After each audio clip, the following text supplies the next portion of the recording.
नमस्कार, आप देख रहे हैं नेक्स्ट 9 लाइव और मैं हूं आपके साथ अंकिता मिश्रा। आज के इस प्रोग्राम में बात करेंगे राहुल गांधी के पास अब क्या विकल्प बचा हुआ है। जी हां, राहुल गांधी की सदस्यता रद्द हो चुकी है। लोकसभा सदस्यता जो उनकी थी वो रद्द हो चुकी है, यानी कि अपनी सजा पूरी करने के बाद 6 साल तक राहुल गांधी लोकसभा का कोई भी चुनाव नहीं लड़ पाएंगे।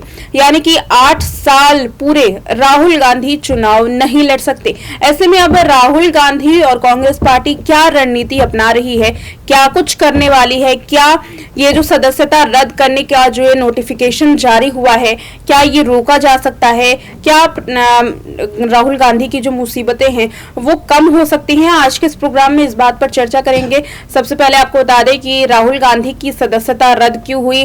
तो राहुल गांधी की सदस्यता रद्द होने के पीछे 2019 का वो बयान है जिसमें उन्होंने मोदी नाम लेकर के जो बयान दिया था, जिसमें कहा था कि सभी चोर आखिर मोदी क्यों होते हैं। इसी बयान पर जब कोर्ट ने फैसला सुनाया, सूरत की सेशन कोर्ट ने, तो दोषी करार दिया गया। 2 साल की सजा हुई। हालांकि जमानत मिल चुकी है। 30 दिन तक मोहलत दी गई है राहुल गांधी को कि वो जो अपनी आगे की कार्रवाई है, अगर उन्हें उच्च न्यायालय में जाना है तो वो इस 30 दिन के अंदर वो जा सकते हैं। अगर वो ऐसा नहीं करते हैं या फिर उच्च न्यायालय में जाकर के उन्हें कोई राहत नहीं मिलती है तो 2 साल तक राहुल गांधी को जेल में बिताना होगा। और साथ ही क्योंकि सदस्यता रद्द कर दी गई है, ऐसे में 6 साल और राहुल गांधी अब चुनाव नहीं लड़ पाएंगे। ऐसे में सवाल ये उठ रहा है कि आखिर राहुल गांधी सांसद थे, अब वायनाड की उस सीट का क्या होगा जिस पर राहुल ने भारी बहुमत के साथ जीत हासिल की थी। तो आपको बताते चले कि लोकसभा चुनाव के वक्त राहुल ने 2 लोकसभा सीटों से चुनाव लड़ा था, जिसमें एक सीट अमेठी की थी तो दूसरी सीट वायनाड की। हालांकि अमेठी की सीट से उन्हें स्मृति ईरानी से करारी हार का सामना करना पड़ा, लेकिन वायनाड की सीट से वो भारी वोटों के साथ जीते थे। तो ऐसे में सवाल ही उठ रहा है कि अब उस सीट का क्या होगा, क्या वो उपचुनाव होंगे या फिर नहीं। ऐसे में ये देखना काफी जरूरी है कि उपचुनाव आखिर कौन सी स्थिति में होते हैं।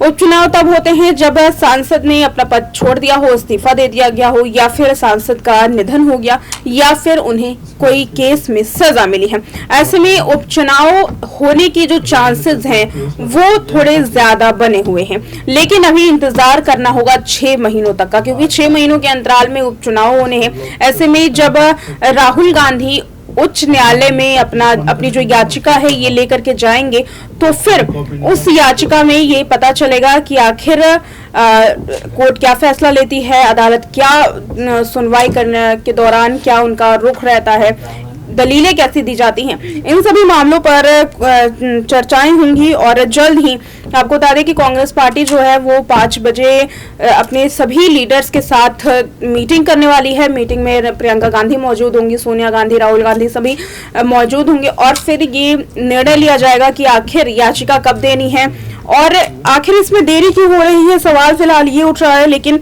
इस पर अभी जो कुछ भी कहना जो है ये काफी जल्दबाजी है कि आखिर क्यों जो कांग्रेस पार्टी है वो इतनी देर कर रही है, क्योंकि अभी तक जो कदम है वो उठा लेना चाहिए था। तो अब सवाल ये उठता है कि राहुल गांधी के पास आखिर क्या ऑप्शन बचता है, क्या कुछ वो आगे कर सकते हैं। तो इसमें आपको बता दें कि राहुल गांधी की जो ये सदस्यता रद्द की गई है वो ये जो फैसला है इसे लेकर के वो हाई कोर्ट या सुप्रीम कोर्ट का रुख आजमा सकते हैं।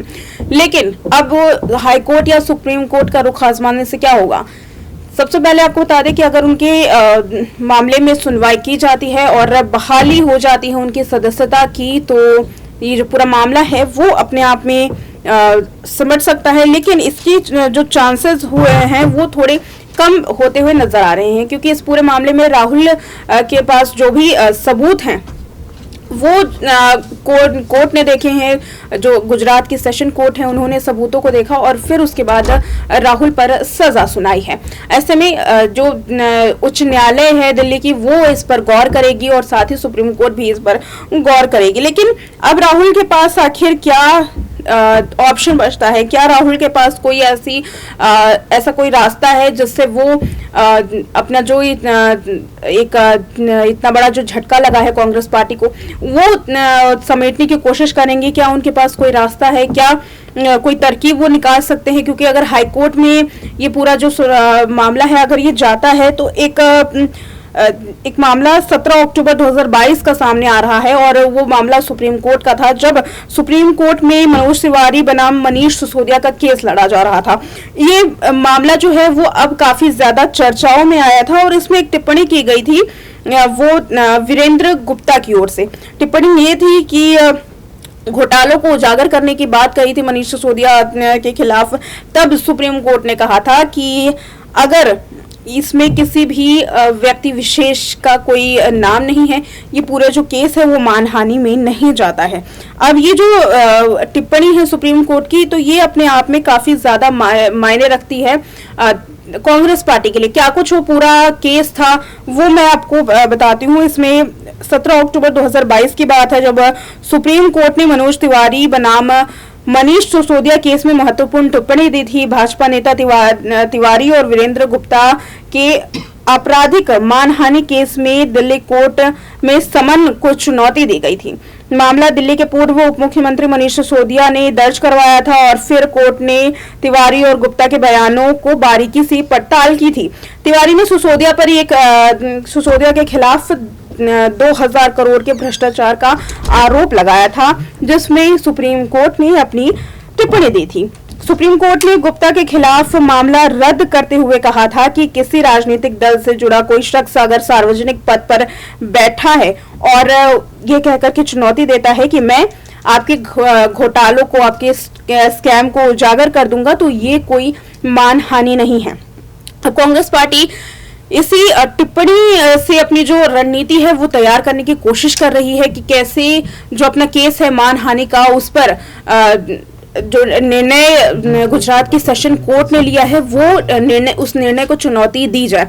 अब इस निर्णय को चुनौती देना एक राहुल गांधी के लिए एक बड़ी बात है और साथ ही सदस्यता रद्द करने के निर्णय को चुनौती देना, ये दो पहलू हैं।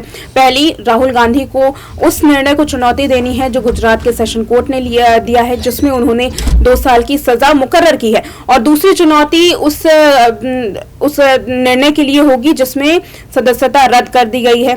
ये दोनों केस अब कांग्रेस पार्टी को लड़ना है और इसके खिलाफ जो रणनीति है वो तैयार करना है। देखना काफी दिलचस्प होगा कि सुप्रीम कोर्ट की इस टिप्पणी के बदौलत क्या राहुल गांधी ये दोनों ही केस जीत पाते हैं और या फिर उनकी सजा को कम किया जाता है। अगर उनकी सजा को कम कर दिया जाएगा हाईकोर्ट की ओर से मानहानि के मामले में, तो कहीं ना कहीं जो ये नोटिफिकेशन जारी किया गया है सदस्यता को रद्द करने को लेकर के, इसमें भी जो ढिलाई है वो बढ़ती जा सकती है। फिलहाल आज की इस रिपोर्ट में इतना ही। देखते रहें नेक्स्ट 9 लाइव।